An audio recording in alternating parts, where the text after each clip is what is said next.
जाता।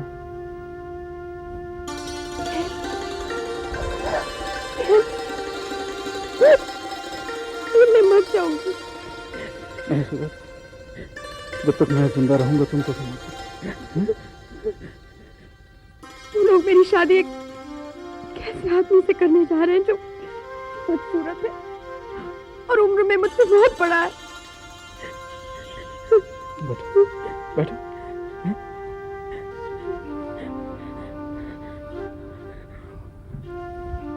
देखो सुजाता, अगर तुम्हारी शादी होगी तो सिर्फ इस प्रेम से, और मेरी इस बात पर यकीन रखना और अपने आप को जिंदा रखना। आज हालात भले ही ऐसे बना दिए गए हैं कि मेरा भी मर जाने के लिए करता है, लेकिन मैंने अपने आप को जिंदा रखा है तुम्हारे लिए, और तुम्हें भी जिंदा रखना होगा अपने आप को मेरी खातिर। वो लोग हम दोनों की शादी कभी नहीं होने देंगे। वो मेरी शादी उस पूजा के साथ करवाने की तैयारियों में लगे हुए हैं। मुझे बहुत डर लग रहा है, मुझे यहाँ से ले जाओ प्लीज। अगर नौबत यहाँ तक आ गई तो मैं यही रास्ता इख्तियार करूँ, लेकिन पहले मुझे दूसरे रास्तों को आजमाना। अगर कोई दूसरा रास्ता नहीं रहा तो मैं तुम्हें यहाँ से ले जाऊंगा। और एक बात तय है, तुम्हारी शादी होगी तो सचमुच। इस वक्त मैं तुम्हें यही बताने आया हूँ कि तुम अपना ख्याल रखना। मायूसी में आकर कोई ऐसा कदम नहीं उठाना जिस वजह से तुम्हें पछताना पड़े। अच्छा हुआ तुम आ गए।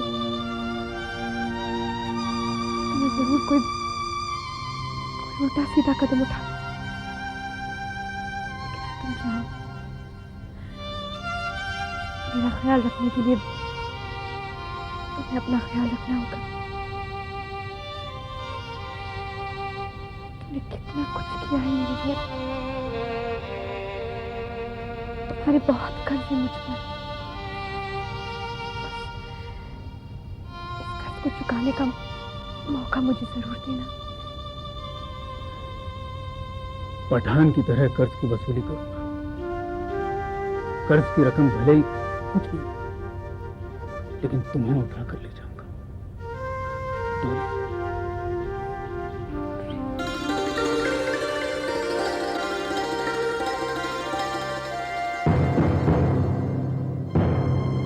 तुम्हारी हिम्मत इतनी बढ़ गई? देखिए मैडम, आप समझने की कोशिश कीजिए। हम और तुम्हारी बेशर्मी इस हद तक पहुंच गई? ये बेशर्म नहीं है, हम दोनों एक दूसरे से प्यार करते हैं, और आप हमारी मदद कीजिए ना, हमें अलग मत कीजिए प्लीज। तुम्हारी यहाँ कोई बात नहीं सुनी जाएगी। चुपचाप यहाँ से चले जाओ। जिस लड़की के कमरे में तुम खड़े हो उसकी शादी तय हो चुकी है। मैं उस आदमी से शादी नहीं करूंगी। तुम्हें शादी नहीं करनी और ये प्रिया नृत्य करना है? आपको ऐसी घटिया बात करते हुए शोभा नहीं देता। मैं तुमसे बात नहीं कर रही और ना ही मुझे तुमसे कोई बात करनी है। तुमसे तो पुलिस वाले बात करेंगे। मैडम, मैडम, मैडम सचमुच पुलिस को फोन करेगी। तुम यहाँ से जाओ प्लीज, प्लीज प्लीज।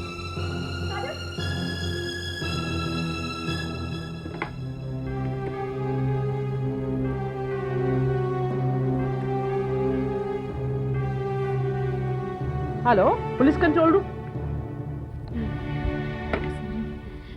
तुम लोगों की अकल ठिकाने लगाने का सिर्फ यही एक रास्ता है, फोन दो मुझे। प्लीज प्लीज मैम, मैं माफी मांगती हूँ आपसे। मैंने कहा फोन दो मुझे। मेरी भाषा तुम दोनों को समझ में नहीं आया? एक रात जब पुलिस स्टेशन में गुजारनी पड़ेगी तो प्यार का भूत सर से अपने आप उतर जाएगा। अगर मैं चाहूं तो तुम पर उल्टे सीधे इल्जाम लगाकर तुम्हारी जिंदगी खराब कर सकती हूँ। मैं घटिया बातें करती हूँ और पराई लड़कियों के रूम में घुस जाना ये अच्छा काम है? इसकी तरफ से मैं माफी मांगती हूँ। मैं माफी के झांसे में आने वाली नहीं। तुम लोग दोनों बहुत ही ढीठ और चालाक हो, और इस ढीठ को देखो, अभी भी वहीं का वहीं खड़ा है।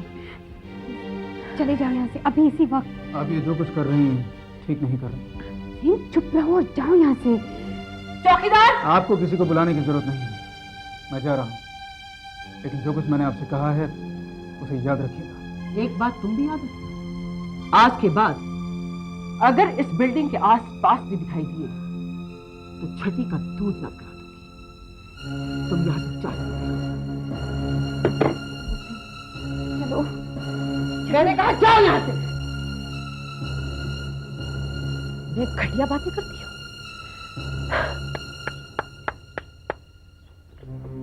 प्रेम बाबू, ज्यादा मिली? नहीं बंजारा भाई, घूम फिर के फिर से वही ना उम्मीद। आंखों के सामने अंधेरा, समझ में नहीं आ रहा करूं तो क्या करूं। सुजाता ने कुछ कह दिया या मैडम दीदी ने कुछ कहा? आज तो तुम्हारी मेट्रन मैडम ने हद कर दी। मुझे धमकी दी है कि सुजाता से मिलने की कोशिश न करूं। समझ में नहीं आता है मैडम दीदी क्या करती है।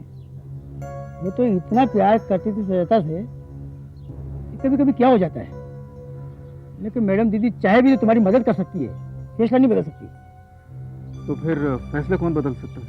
शाह साहब, अपने आश्रम के चेयरमैन। अरे हाँ, तुम उनसे जाके क्यों नहीं मिलते? क्या वो मेरी मदद करेंगे? अरे वो बहुत नेक आदमी है, बहुत भले इंसान है वो। एक बार तुम उनसे जाके मिलो, उनको अगर पता लग जाएगा कि तुम जो बोल रहे हो वो सही है, तो फैसला तुम्हारे हक में कर देंगे। और हाँ, कल ही कमेटी की मीटिंग होने वाली है, तुम आज जाके उनसे मिल लो, कल फैसला तुम्हारे फेवर में हो जाएगा। ठीक है बंजारा भाई, मैं कोशिश करता हूँ। हाँ, जाके मिलो।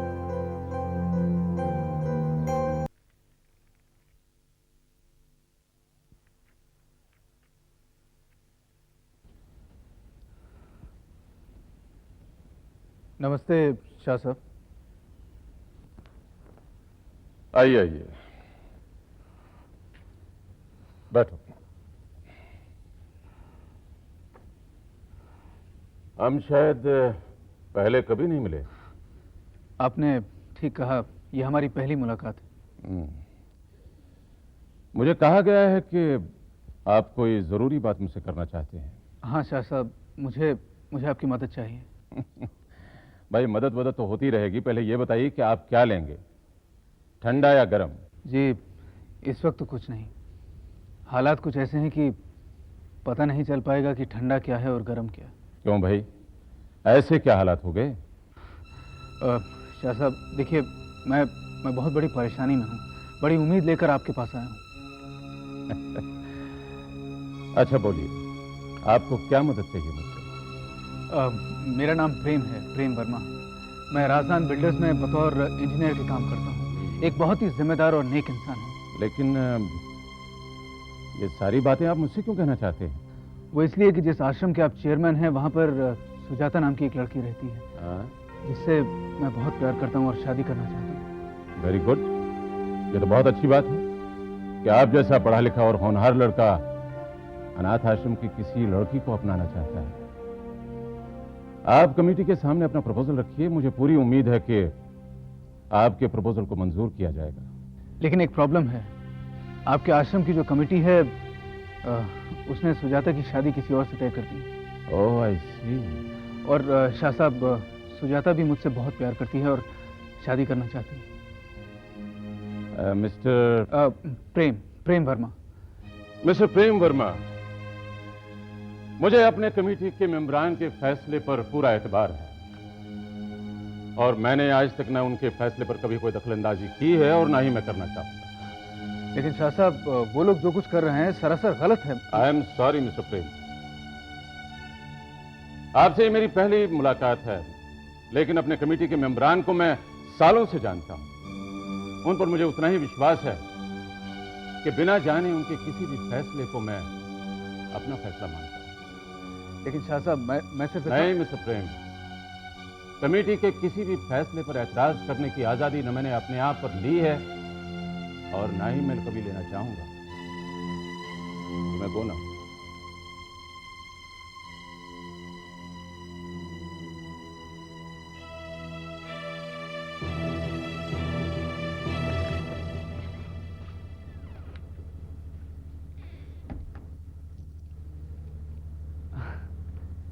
अरे ये सब क्या हो रहा है? हाँ, हमारे घर में इतनी खामोशी अच्छी नहीं लगती। कुछ उम्मीद बंधी, सुजाता से मुलाकात हुई? हाँ भाभी, सुजाता से मुलाकात हुई। कैसी है वो? हाँ, वो ठीक है। मैंने उसे कह दिया कि घबराने की कोई बात नहीं, सब कुछ ठीक हो जाएगा। क्या आपको वाकई लगता है कि सब कुछ ठीक हो जाएगा? भाभी आप तो यूं ही परेशान रहती हैं, आपको घबराने की कोई बात नहीं है। चलिए ठीक है, अगर आप कहते हैं तो मैं परेशान नहीं होंगी। आप चाय लेंगे? जी। अभी लाइए।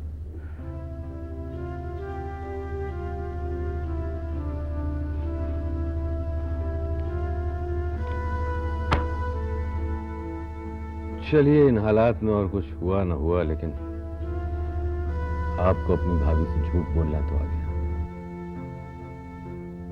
भाईजान, जिन सच्चाइयों का सामना करके मैं आ रहा हूं, अगर उन्हें मैं बयान कर देता तो शायद भाभी अपने आप को आंसुओं में डुबो लेती। इसका मतलब हालात बनने के बजाय और बिगड़ गए। हाँ भाईजान, जैसे तैसे जबरदस्ती मैं आश्रम में घुस गया सुजाता से मिलने। मुझे डर था कि कहीं वो कुछ कर ना बैठे। उसे तसल्ली दे ही रहा था कि मेटन वहां पर आ पहुंची। जलील करके वहां से निकाल दिया भाईजान। उसका रवैया तो और भी बिगड़ता ही जा रहा है। वहां मुझे मालूम पड़ा कि कल आश्रम में कमेटी की मीटिंग है, तो मैं फौरन कमेटी के जो चेयरमैन हैं मिस्टर शाह, उनके पास गया। लेकिन उनसे रहम की भीख मांगने, लेकिन उन्होंने भी साफ मना कर दिया। साफ साफ कह दिया कि कमेटी का जो फैसला है वो फाइनल है, वो बदला नहीं जा सकता। मुझे तो कोई रास्ता नजर नहीं आ रहा मुहसिन भाई। पहली बार अपनी जिंदगी में ऐसा लग रहा है कि जैसे मैं हार गया हूं। कोई सूरत नजर नहीं आती। सुजाता को पाना इतना नामुमकिन आज मुझे जितना लग रहा है, उतना शायद कभी नहीं लगा।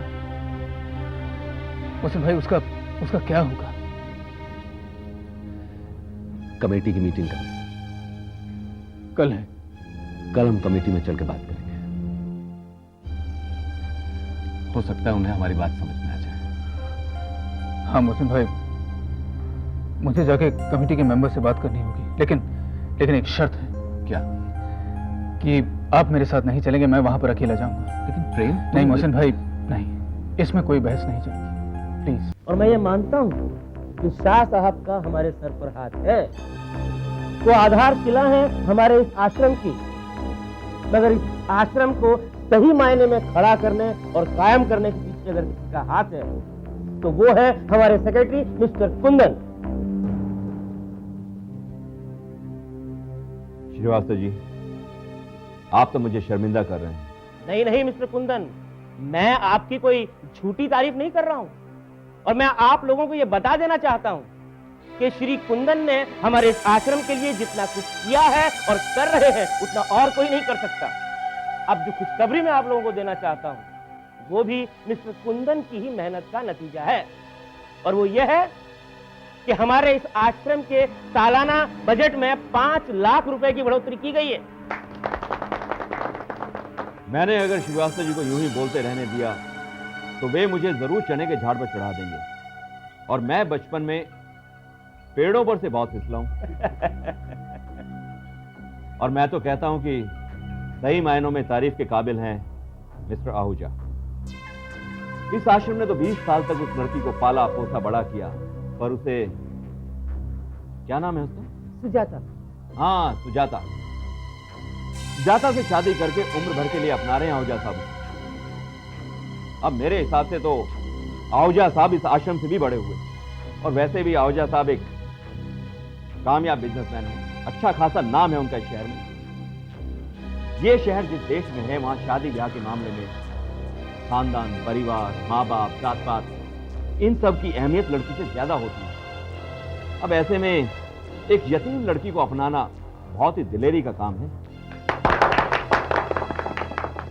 हालांकि मुझे पता चला है कि उस सुजाता नाम की लड़की का कोई आशिक वाशिक भी है, और उसके साथ सुजाता ने बहुत गुल खिलाए हैं, और उस लड़के ने आश्रम के अंदर घुसने की 2 बार हिम्मत भी की है। और मैं मैट्रन जी से साफ लफ्जों में कह चुका हूं कि आइंदा अगर वो लड़का यहां नजर आए या वो आश्रम के अंदर घुसने की हिम्मत करे, तो उसके ऊपर पुलिस केस कर दिया जाए, और सुजाता की जल्द से जल्द शादी कर दी जाए, ताकि वो प्लीज देखिए, मैं आप लोगों से ये रिक्वेस्ट करना चाहता हूं कि कौन है ये और यहां क्या कर रहा है? तुम यहाँ पे क्या कर रहे हो? आप कहकर लोग मुखातिब होते हैं मुझसे यहाँ, और जो नहीं होते उन्हें धक्के देकर बाहर निकाल दिया जाता है। जी अक्सर यही सुजाता से मिलने आता था। और इन्हें यह भी बता दीजिए मैट्रन जी कि हम कौन हैं। ये है हमारे कमेटी के सेक्रेटरी मिस्टर कुंदन। अरे ये आदमी क्या है मैं अच्छी तरह से जानता हूँ, और अगर ये आदमी इस कमेटी का सेक्रेटरी है तो जवान को लगाम दो मिस्टर। अब मेरी समझ में आया कि ये सब कुछ मेरे साथ क्यों हो रहा है। और जब तुम्हारे साथ होने वाला है तो अंदाजा भी नहीं है तुम्हें। धक्के देकर निकाल दो इसे। देखिए आप लोग इसे नहीं जानते हैं, आप लोग इसे नहीं जानते हैं। मैं इस बार तो सिर्फ धक्के देकर बाहर फेंका जा रहा है। अगली बार कोई हरकत की ना, लॉकअप में डलवा दूंगा तुम्हें। याद रखना, कुंदन जिंदगी में ईमानदारी से सिर्फ एक ही काम करता है, दुश्मन। मैं तुम्हें बेनकाब करके छोड़ूंगा कुंदन, मैं तुम्हें।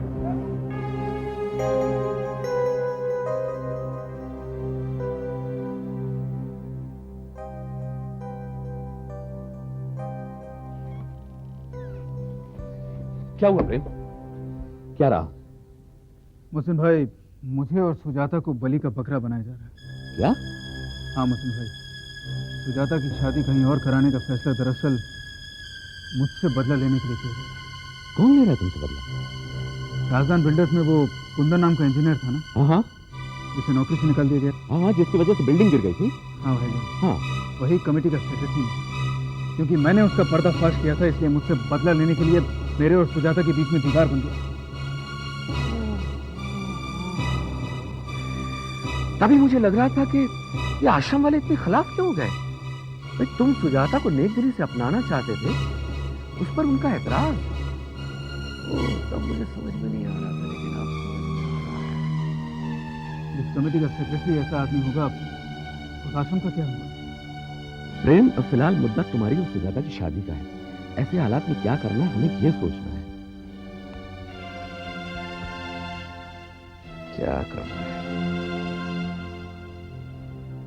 एक काम करते हैं, हम लोग चल करके मिस्टर कुंदन को अकेले में घेरते हैं, उनको शराफत से समझाते हैं। अगर बात उनके समझ में नहीं आती है तो फिर हम मिस्टर राजदान को लेकर आश्रम के चेयरमैन मिस्टर शाह के घर चलेंगे और उनके सामने उस कुंदन का काला चिट्ठा देंगे।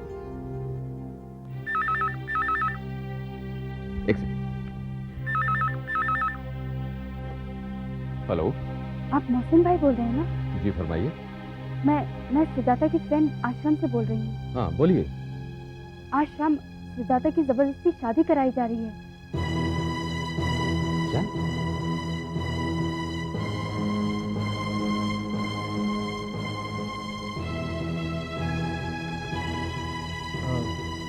इसका फोन